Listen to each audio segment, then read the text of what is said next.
चंदा माँ देखो, चंदनी माँ देखो, सूरज के किरण माँ तोला पाओ।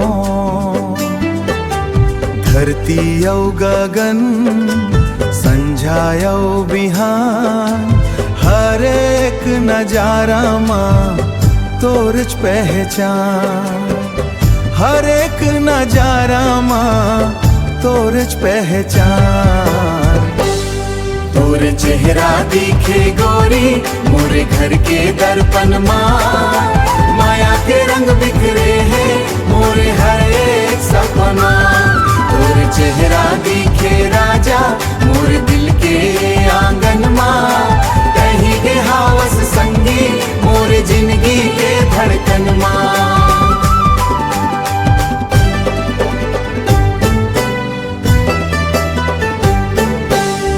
सावन के बूंदा माँ, फुलवारी के खुशबू माँ, नदिया के कलकल और पंछी के धुन माँ, चूड़ी के छन छन नथनी के चमक माँ, तोर रूप दिखे मोला हर एक झलक माँ।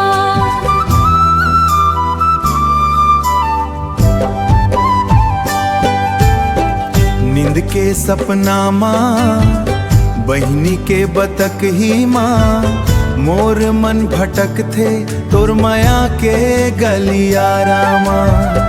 हीरा यऊ मोती तोर सुरता बस गे मोर दिल के हर धड़कन माँ।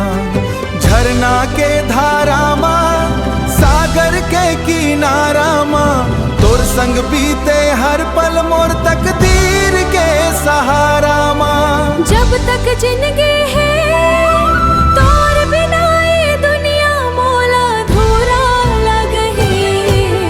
चंदा माँ देखो, चंदनी माँ देखो, धरती और आसमान माँ तोला खोजो। तोर चेहरा दी दर्पण माँ,